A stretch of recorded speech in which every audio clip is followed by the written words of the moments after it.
Good morning. Good morning, friends. So today is our video lecture number 15. Okay. I'm Sunita Fadkule, professor in mechanical engineering, working at JSPM Jaywantrao Sawant College of Engineering, Hadapsar, Pune. So today's topic is single DOF force vibrations, magnification factor, and frequency response curves. So learning outcome will be learner, that means you will be able to explain magnification factor, and learning outcome 2 is learner, that means you will be able to analyze frequency response curves of force vibration due to harmonic excitations. So before going to directly that frequency response curves, let us see the recap what we have learned in the last lectures. Okay. In the earlier lecture, for force vibration analysis, we have learned that this is the force vibration system subjected to force vibration Fo sin omega t. This is the free body diagram: spring force, damping force, external excitation force, and inertia force. Okay, applying D'Alembert's principle, we have found out the equation of motion, that is mx double dot plus cx dot plus kx is equal to Fo sin omega t. Okay, now as this is a non-homogeneous second order differential equation, the solution consists of two parts: x is equal to xc plus xp.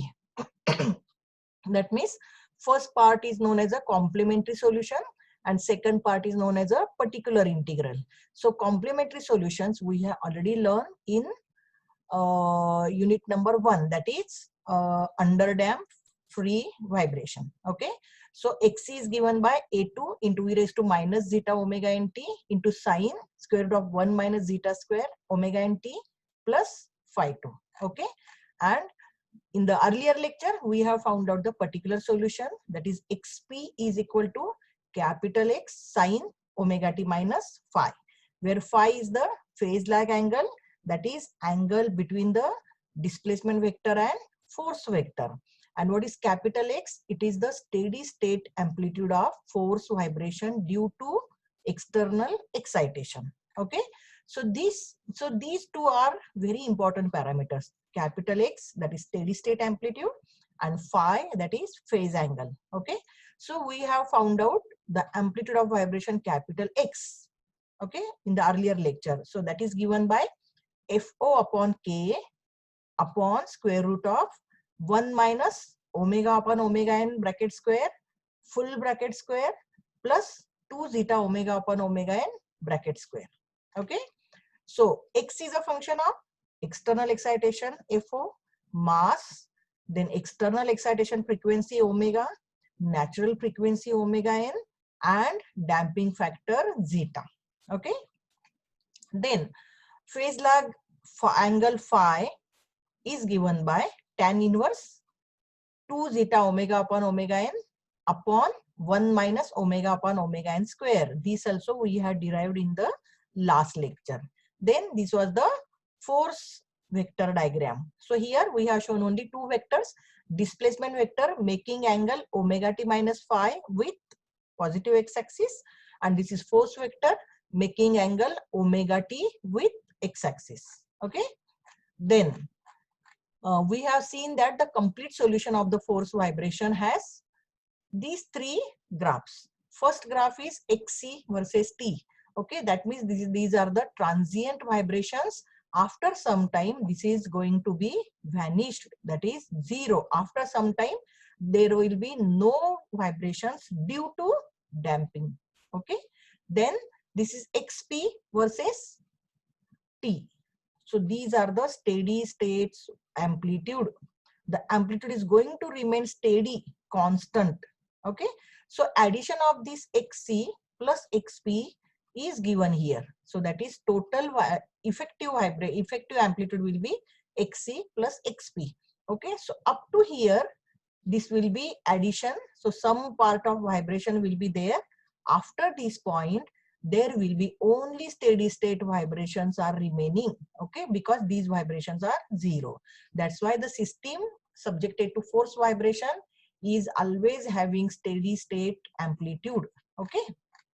Now, today we are going to study steady state vibrations oblique magnification factor versus frequency ratio for different damping conditions. Okay. So, different damping condition means if zeta is varying between 0 to 1. Okay. For those different damping conditions, what will be the magnification factor versus frequency ratio curves? Okay. So, in case of force vibration, actually, the transient vibrations die out. We have seen. Okay. So, what was left behind? Steady state vibrations. That's why it is very important to know or to study the steady state behavior of the system. What do you mean by behavior? Behavior of the system means you have to study two parameters. How these two parameters are affected by different damping condition. First parameter is steady state amplitude, that is capital X, and second parameter is phase angle phi. Okay. So already we have seen this. Capital X is given by XO upon square root of 1 minus omega upon omega n square bracket square plus 2 zeta omega upon omega n square. Where what is XO here?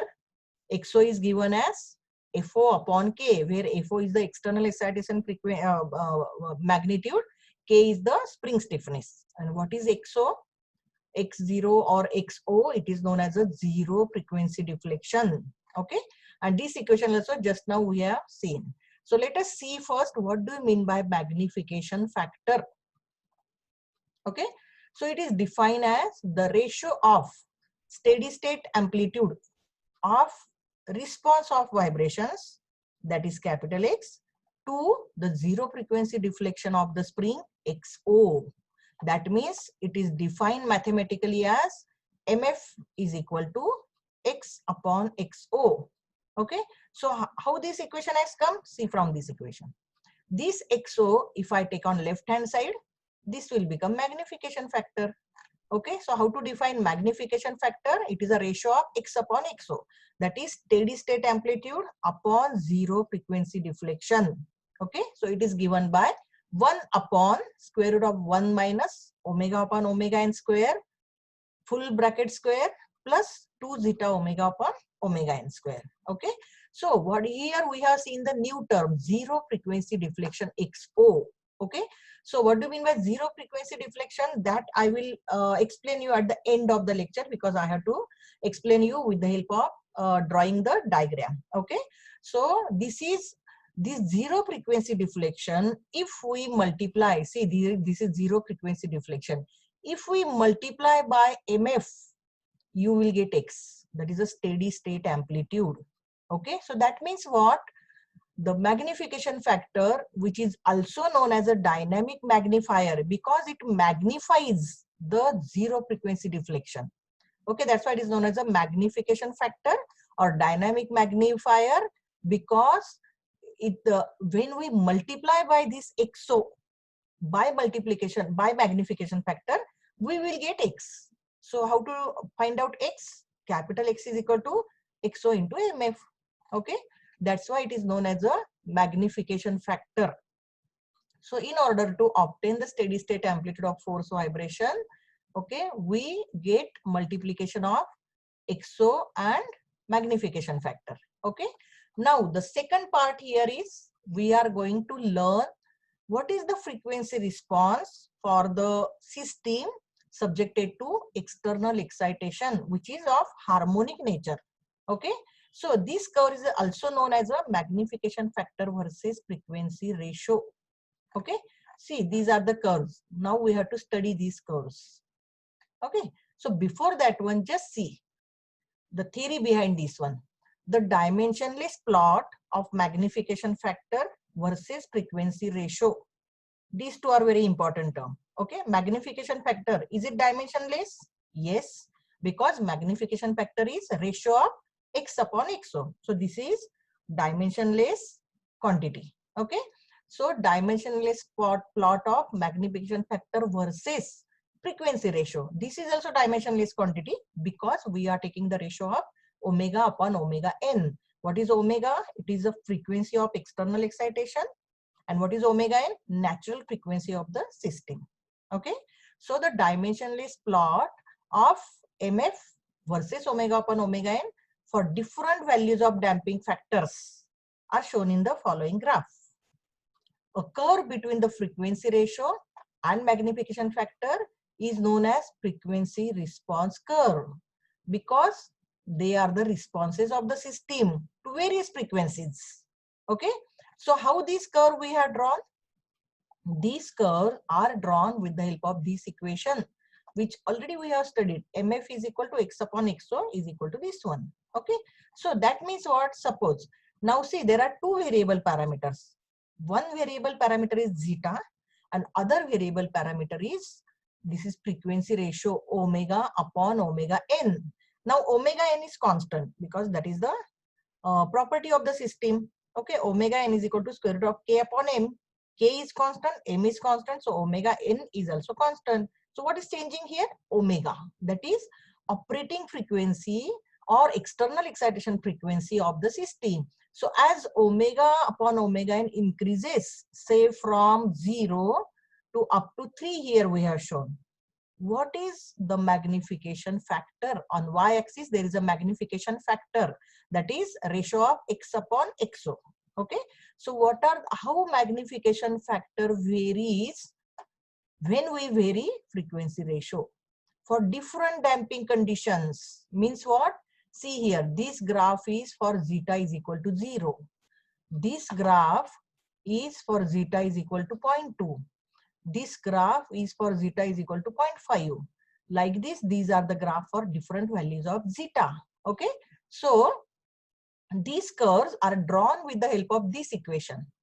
Okay, so now let us see for first value of zeta. Suppose what is the minimum value of zeta? Say zeta is equal to 0. That means if we don't provide any damping, zeta is equal to 0. Okay, now all these curves are starting from 1. Magnification factor when omega is 0, that means the external excitation frequency is 0. That means what? This force FO sine omega t, it is not sinusoidal. This is just a steady force FO because omega is 0. So when omega upon omega n is 0, the magnification factor is always 1 because it is a ratio of x upon xo. Okay. So when magnification factor will be 1? When x is equal to xo. When x is equal to xo? When omega is equal to 0. Okay. So see here, when you put omega is equal to 0 here, 1 minus 0 bracket square, it is 1, plus here it is, so 1 plus 0, square root of 1 plus 0, it is 1. So 1 upon 1, it is 1. So for irrespective of value of zeta, zeta may be 0.2, zeta may be 0, zeta may be anything. But as omega is 0, this value is always 0. Okay, so magnification factor is always 1 when omega upon omega n is equal to 0. That's why every curve starts from 1. Okay, so let us see when first damping condition, that is when zeta is equal to 0. Okay, when we provide don't provide any damping and when frequency ratio is 1. What is frequency ratio? 1 means omega upon omega n is equal to 1. What is this condition is known as? Do you remember?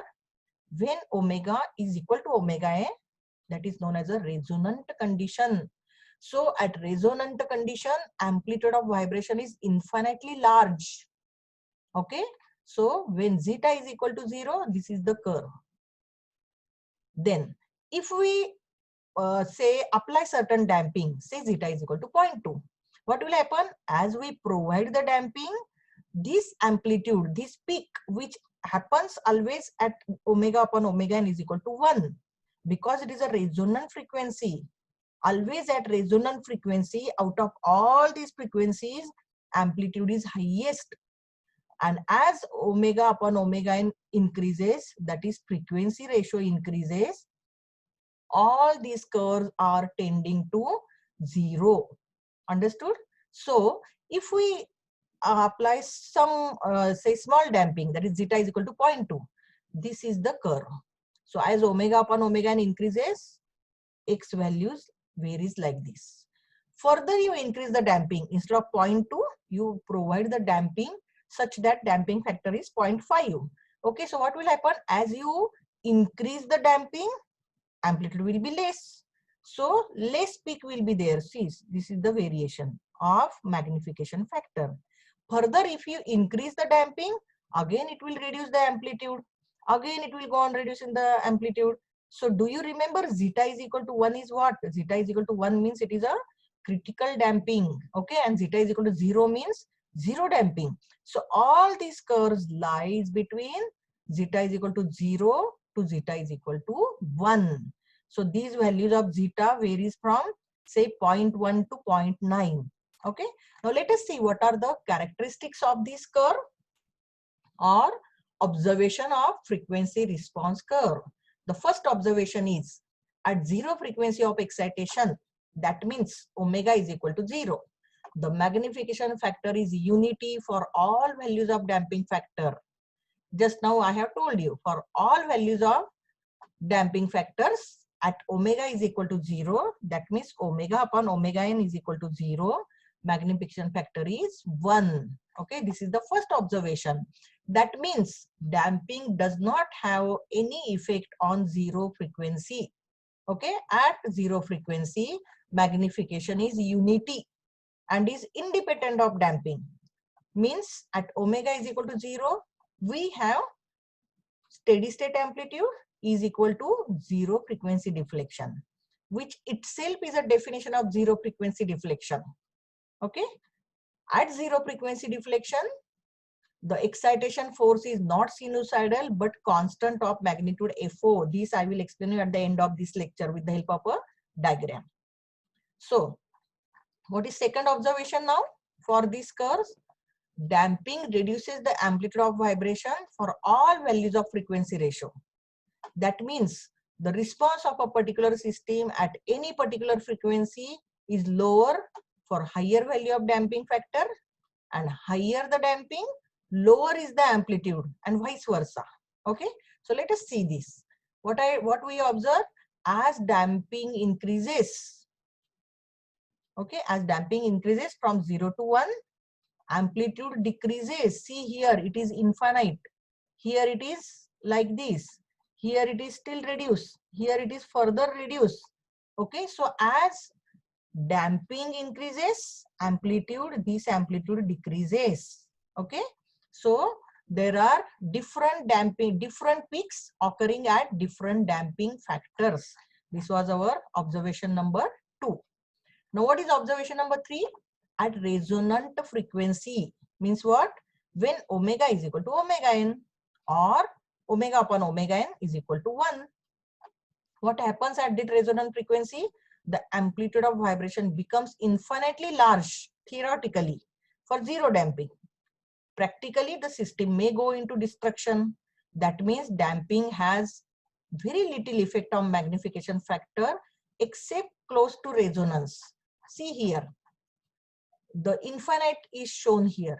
Okay, so when damping is 0, at resonant frequency, all the amplitudes are higher 1.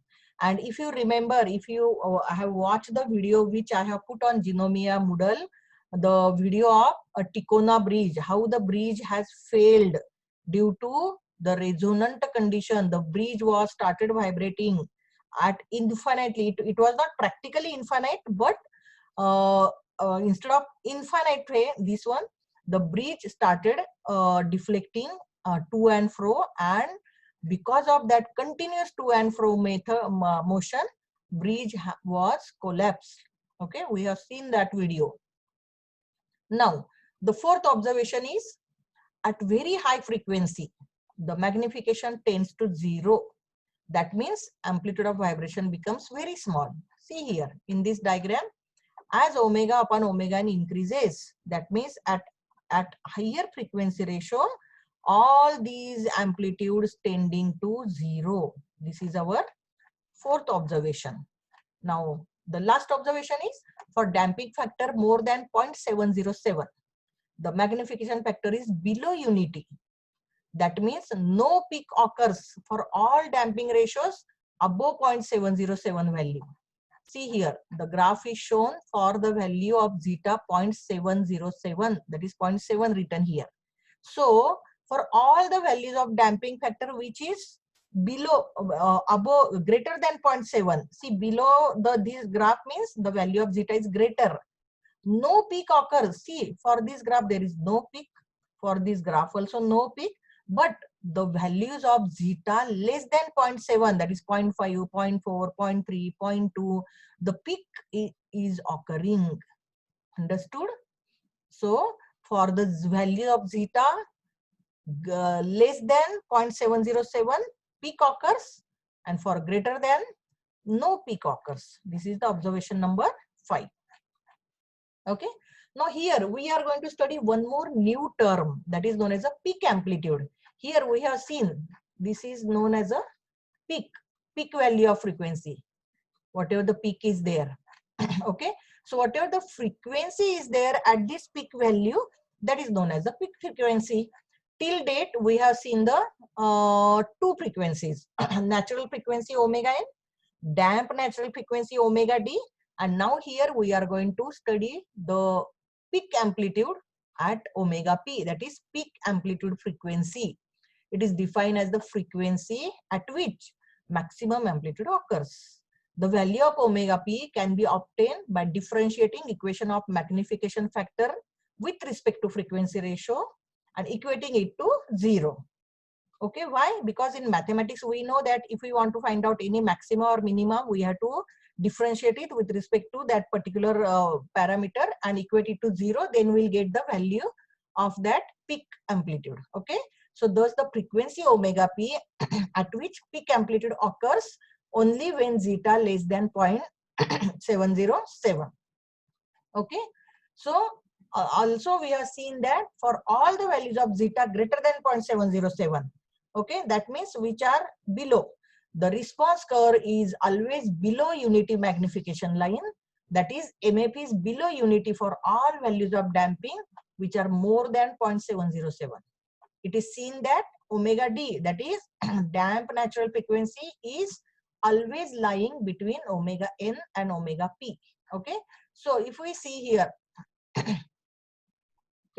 so here the peak, as we have already seen, peak is occurring. Now how to remember? Don't get confused between the whether it is for zeta value greater or lesser, the peak occurs or not occurs. Just remember these two graphs.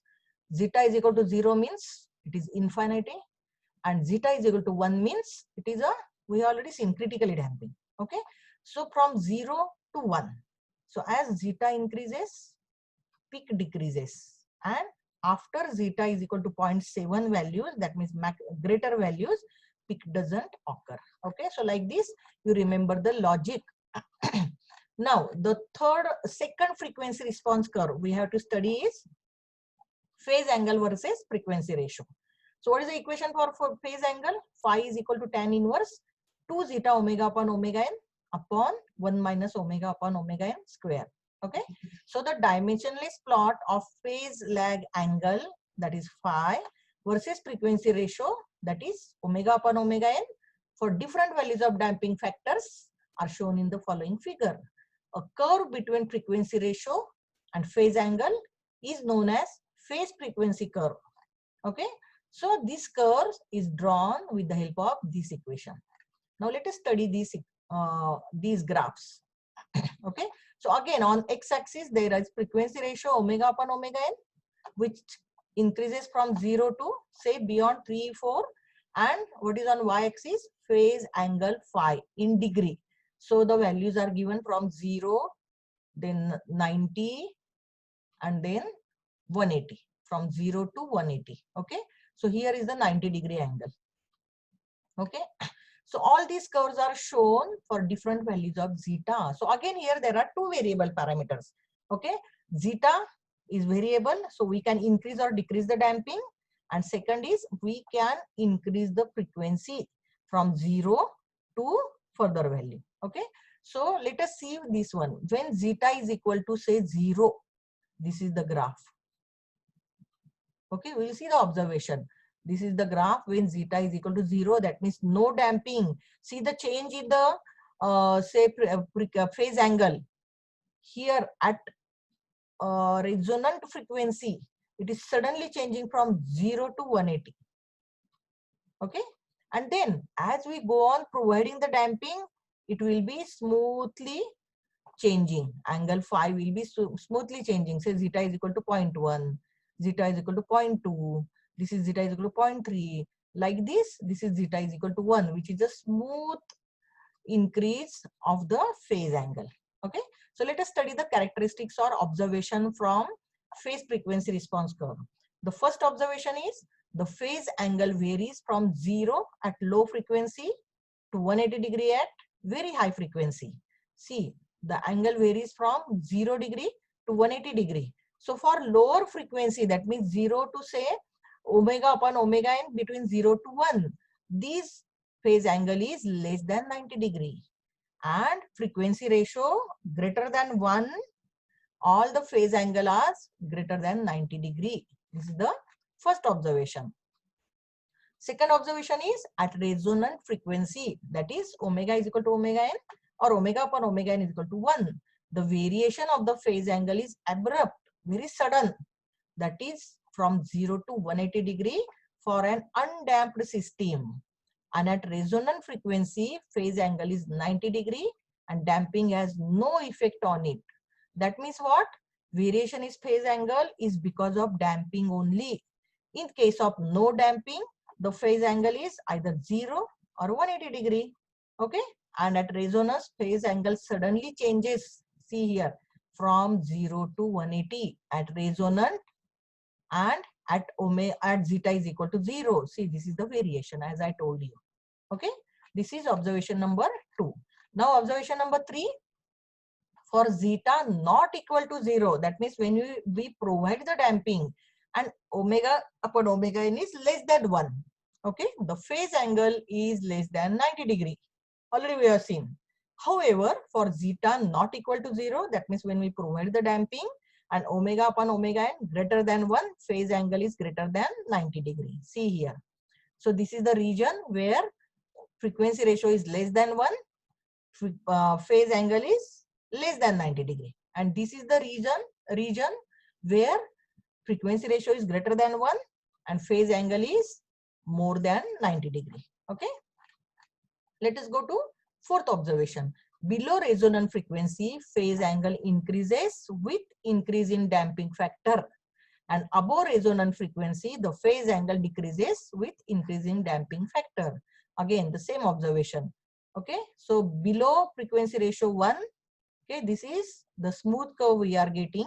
Okay, now I want to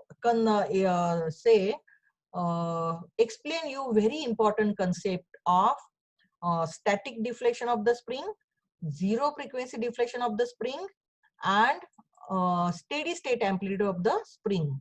So let me take this line. I can draw here, no? No. I have to take a line. No. 1 second. Let me take annotate. Okay, and now I have to draw it. Okay. So let me explain now 3 cases. Okay. The very first case like this. This is the spring. Okay. Then this is the mass M. This is the spring stiffness K. Okay. This is first case. Second case is same spring. Okay. Same mass M. So spring is same K value. And now I am applying a force. Say FO. Okay. And now the third case. Same spring is there. Okay. Then same mass is there. So mass is M. Spring is value K. And now here I am applying a force which is sinusoidal What is the magnitude of this sinusoidal force? I'll write down here FO is the magnitude of the force, and as it is a sinusoidal, there will be sine term, sine omega t. Okay, now let us compare these three cases. So in the first case, see what will be the deflection of the spring. It is known as a static deflection because there is no external force. This spring will be deflected because of the weight mg. So how will you write down, define here delta, that is static deflection, delta st is equal to simply mg, that is force, upon k. Understood? This is the first case. So what is the deflection known here for the spring mass system? Static deflection. Because it is a static, there is no external force. Deflection is just because of the weight. Now consider the second case. You have applied the external force FO, which is steady, not sinusoidal. What will be the deflection? Say we call it as a x, suppose. Say we call it as a x0, suppose here we have called x0 no term. Okay, x capital X0 is equal to, what is the force? See, this is the external force, FO upon, what is the spring stiffness? K, FO upon K. Okay, so this is known as a zero frequency deflection. Why zero frequency? Because there is no frequency, no? Force is not sinusoidal, force is simply a steady force. So spring will be deflected by amount XO is equal to FO upon K. Okay, now consider the third case. Here, your force is not steady. It is sinusoidal. Force is continuously pulling this mass up and down, up and down, up and down. With what frequency? Omega. So the force is nothing but a sinusoidal force having frequency omega. So what will be the deflection of the spring here? That is known as the steady state vibration. X is equal to, it is what? Magnification factor into XO. This is only the definition of the magnification factor, no? Magnification factor is equal to, if XO we take here, X upon XO. That means what? X is equal to XO into magnification factor. That means what? See, zero frequency, magnitude of the force is same here. Suppose it is 10 Newton here. Here also 10 Newton. But here it is only steady 10 Newton. Just we have applied. And here it is sinusoidal. 10 Newton and omega is suppose 10 radian per second. This is the sinusoidal force. So in this case, this is known as the steady state amplitude. Okay, which is given by XO only. This is zero frequency deflection only, but multiplied by magnification factor. So here the deflection of the spring is magnified or amplified by the factor of, by the amount magnification factor. Hence steady state amplitude is given by XO into magnification factor. In this case, it is simply FO upon K. Okay, what is, you know, XO is equal to FO upon K. So here also MF into FO upon K. And here it is simply mg upon K. I hope you have understood this concept. Okay, because this is very important concept. Students always get confused between this steady state amplitude and this is zero frequency deflection. These two are totally different. Steady state amplitude occurs due to self weight. There is no external force. Zero frequency deflection occurs due to external force, but which is steady, not sinusoidal. And steady state amplitude occurs, the deflection due to sinusoidal external excitation, FO sine omega t. So we have to study this relation, X is equal to, or X upon XO is equal to magnification factor. Okay, understood? Let me stop this. Okay. So hope you have understood this learning outcome. You have learned frequency response curve. So now you will be able to analyze this frequency response curve and you will be able to find out the magnification factor. So in the problems, you have to find out magnification factor, and in theory, you can draw the frequency response curve. Okay. So let me stop the recording now. In the next lecture, what I am going to teach you, that is force vibration due to reciprocating and rotating unbalance. See, there are three cases of force vibration. The first case is force vibration due to external excitation, that is this one, Fo sin omega t. Second case is force vibration due to internal force, that is unbalance. So what is the unbalanced force? It is nothing but the centrifugal force. Okay, so force vibration due to unbalanced force in the reciprocating engine or rotary engine. And the third case will be force vibration due to support excitation. So let us study it later on. So in the next lecture, we are going to study force vibration due to reciprocating and rotary unbalanced force. Okay. So let me stop the recording here.